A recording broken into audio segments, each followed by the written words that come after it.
many African countries. In Kenya, to be gay, the LGBT community is illegal. They just want to have equal rights, the same privacy and equality as all other Kenyans do.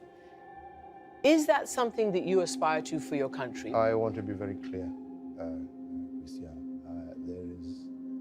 I will not engage in a subject that is of no, it is not of any major importance to the people and the Republic of Kenya. This is not an issue as you would want to put it. Same-sex rights, never mind same-sex marriage or anything like that that might be in the future.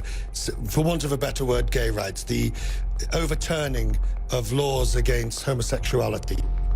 Can you promise me today that you will do that? I'm a constitutionalist. The current provision in the Constitution forbids same-sex marriages and uphold it until that issue in our country is not an issue. Every day, there have been reports of members of the LGBTQ community facing discrimination, hate, and violence across Africa because of who they choose to love.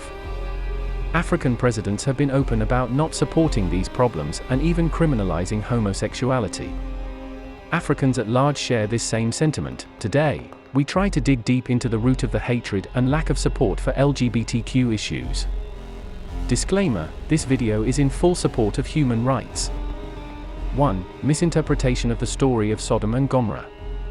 Most Africans are religious and have read or at least heard stories such as the one of Sodom and Gomorrah. Their main takeaway from such a story was that God had to destroy the city because of homosexuality. However, this is not accurate. In every biblical text, the cities were destroyed because of human wickedness. The homosexual inference was made when the angels came into Lot's house and the town's men demanded Lot give them up, so they might have intercourse with these men. Lot refused, which was met with more hostility.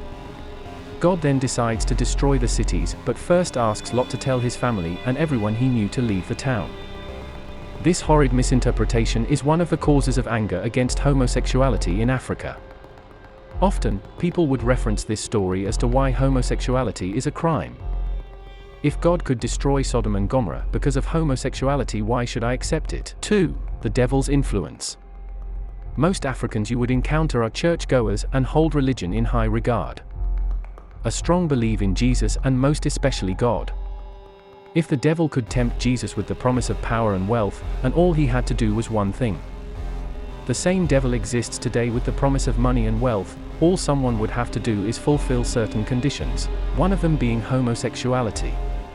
To most Africans, the devil's influence would be the only reason why someone would want to engage in homosexuality. 3. Reputation as a social commodity.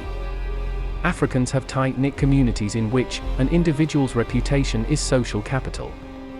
In such a system, minorities are drowned out and not heard. No one wants to be known as the parent or sibling to a homosexual.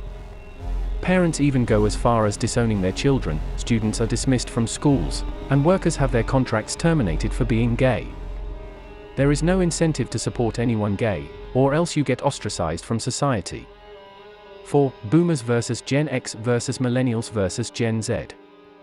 Leadership in Africa over the past decades has been in the hands of boomers, and is only now gradually transitioning into Gen X.